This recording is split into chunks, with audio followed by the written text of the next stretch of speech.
How to Fight Monsters. The next morning, Dad drove me the 22 miles to Reardon.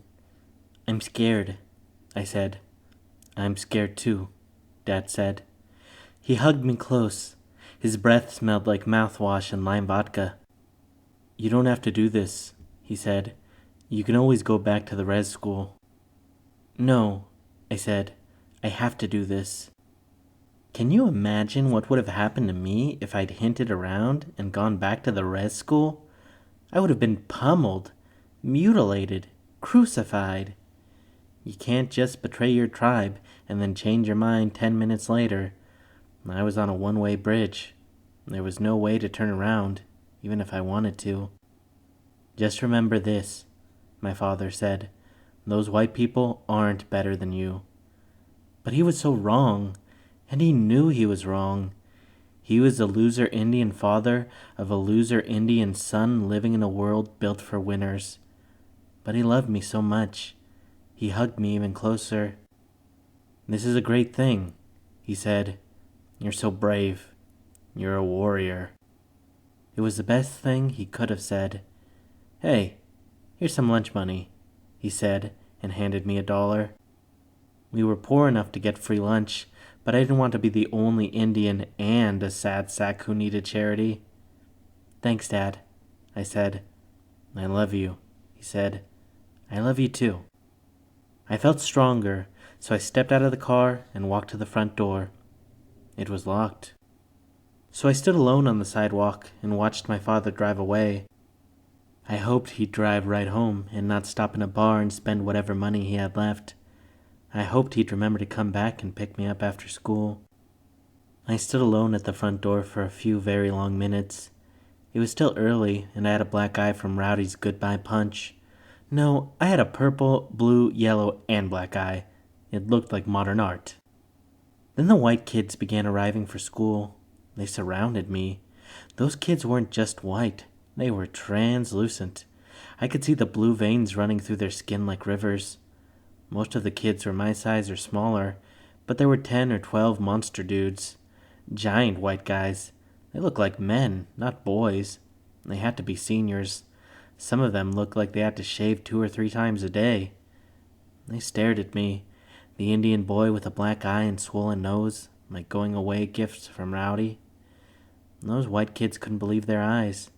They stared at me like I was Bigfoot or a UFO.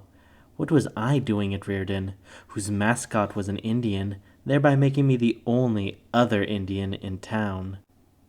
So what was I doing in racist Reardon, where more than half of every graduating class went to college? Nobody in my family had ever gone near a college.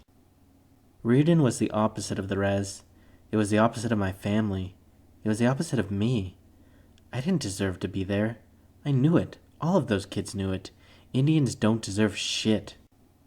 So, feeling worthless and stupid, I just waited. And pretty soon, a janitor opened the front door and all the other kids strolled inside.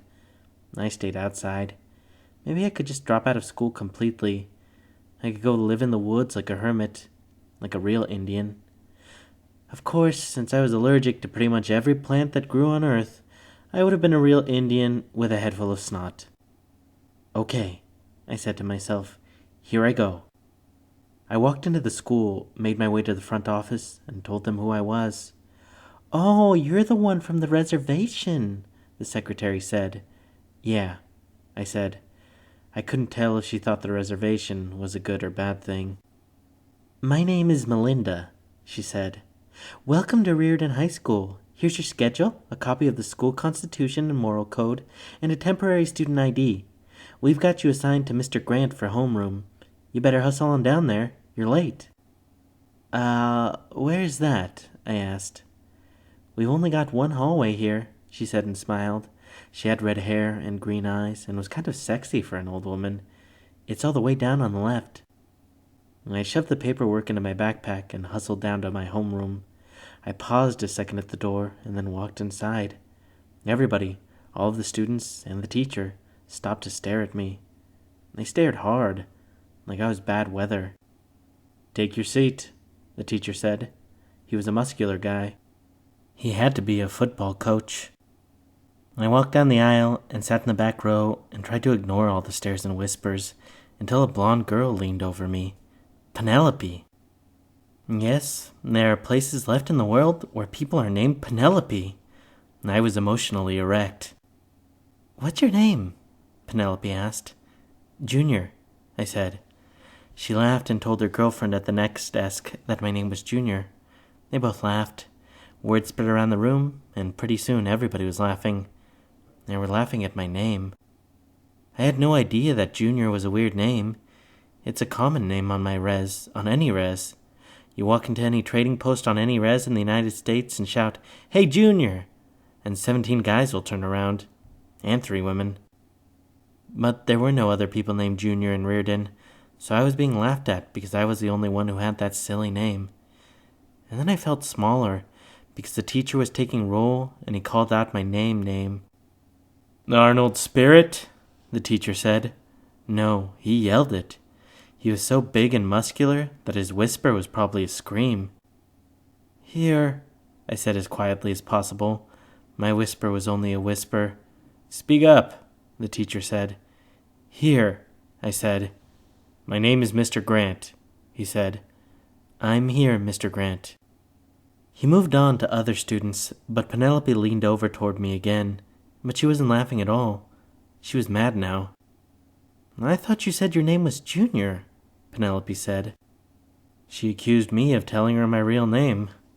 Well, okay, it wasn't completely my real name. My full name is Arnold Spirit Jr., but nobody calls me that. Everybody calls me Junior. Well, every other Indian calls me Junior. "My name is Junior," I said, "and my name is Arnold. It's Junior and Arnold. I'm both." I felt like 2 different people inside of one body.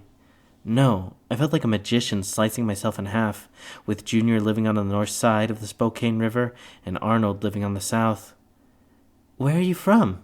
she asked. She was so pretty, and her eyes were so blue. I was suddenly aware that she was the prettiest girl I had ever seen up close. She was movie star pretty. "Hey," she said, "I asked you where you're from." Wow, she was tough. "Well, Pinnit," I said. "Up on the the reservation." "Oh," she said, "that's why you talk so funny." And yes, I had that stutter and lisp, but I also had that sing-song reservation accent that made everything I said sound like a bad poem. Man, I was freaked. I didn't say another word for 6 days. And on the 7th day, I got into the weirdest fistfight of my life. But before I tell you about the weirdest fistfight of my life, I have to tell you the unofficial and unwritten, but you better follow them or you're going to get beaten twice as hard, Spokane Indian rules of fisticuffs. 1. If somebody insults you, then you have to fight him. 2. If you think somebody is going to insult you, then you have to fight him. 3. If you think somebody is thinking about insulting you, then you have to fight him. 4. If somebody insults any of your family or friends, or if you think they're going to insult your family or friends, or if you think they're thinking about insulting your family or friends, then you have to fight him. 5. You should never fight a girl unless she insults you, your family, or your friends, then you have to fight her. 6. If somebody beats up your father or your mother, then you have to fight the son and or daughter of the person who beat up your mother or father. 7. If your mother or father beats up somebody, then that person's son and or daughter will fight you. 8. You must always pick fights with the sons and or daughters of any Indians who work for the Bureau of Indian Affairs. 9. You must always pick fights with the sons and or daughters of any white people who live anywhere on the reservation. 10. If you get in a fight with somebody who is sure to beat you up, then you must throw the first punch, because it's the only punch you'll ever get to throw. 11. In any fight, the loser is the first one who cries. I knew those rules. I'd memorized those rules. I'd lived my life by those rules. I got into my first fistfight when I was 3 years old, and I'd been in dozens since. My all-time record was 5 wins and 112 losses. Yes, I was a terrible fighter. I was a human punching bag. I lost fights to boys, girls, and kids half my age. One bully, Micah, made me beat myself up. Yes, he made me punch myself in the face 3 times. I am the only Indian in the history of the world who ever lost a fight with himself. Okay, so now that you know about the rules, then I can tell you that I went from being a small target in Welpinit to being a larger target in Rearden. Well, let's get something straight. All of those pretty white girls ignored me, but that was okay. Indian girls ignored me too, so I was used to it. And let's face it, most of the white boys ignored me too. But there were a few of those Rearden boys, the big jocks, who paid special attention to me. None of those guys punched me or got violent. After all, I was a reservation Indian, and no matter how geeky and weak I appeared to be, I was still a potential killer. So mostly they called me names. Lots of names. And yeah, those were bad enough names, but I could handle them, especially when some huge monster boy was insulting me. But I knew I'd have to put a stop to it eventually, or I'd always be known as Chief, or Tonto, or Squaw Boy.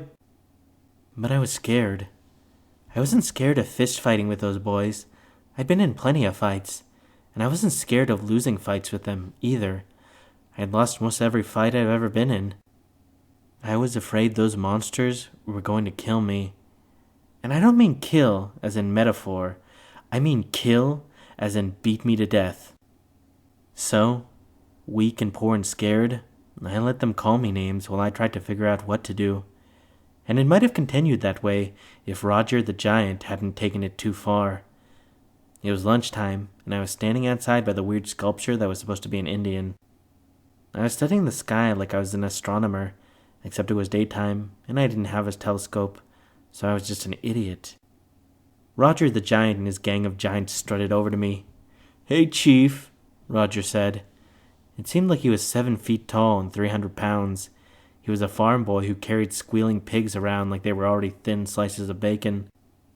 I stared at Roger and tried to look tough. I read once that you can scare away a charging bear if you wave your arms and look big, but I figured I'd just look like a terrified idiot having an arm seizure. "Hey, Chief," Roger said, "you want to hear a joke?" "Sure," I said. "Did you know that Indians are living proof that niggers fuck buffalo?" I felt like Roger had kicked me in the face. This was the most racist thing I'd ever heard in my life. Roger and his friends were laughing like crazy. I hated them, and I knew I had to do something big. I couldn't let them get away with that shit. I wasn't just defending myself. I was defending Indians, black people, and buffalo. So I punched Roger in the face. He wasn't laughing when he landed on his ass, and he wasn't laughing when his nose bled like red fireworks. I struck some fake karate pose because I figured Roger's gang was going to attack me for bloodying their leader, but they just stared at me. They were shocked. "You punched me," Roger said. His voice was thick with blood. "I can't believe you punched me." He sounded insulted. He sounded like his poor little feelings had been hurt. I couldn't believe it. He acted like he was the one who'd been wronged. "You're an animal," he said. I felt brave all of a sudden. Yeah, maybe it was just a stupid and immature schoolyard fight. Or maybe it was the most important moment of my life. Maybe I was telling the world that I was no longer a human target. "You meet me after school right here," I said. "Why?" he asked. I couldn't believe he was so stupid. "Because we're going to finish this fight." "You're crazy," Roger said. He got to his feet and walked away. His gang stared at me like I was a serial killer, and then they followed their leader. I was absolutely confused. I had followed the rules of fighting. I had behaved exactly the way I was supposed to behave, but these white boys had ignored the rules. In fact, they followed a whole other set of mysterious rules where people apparently did not get into fistfights. "Wait," I called after Roger. "What do you want?" Roger asked.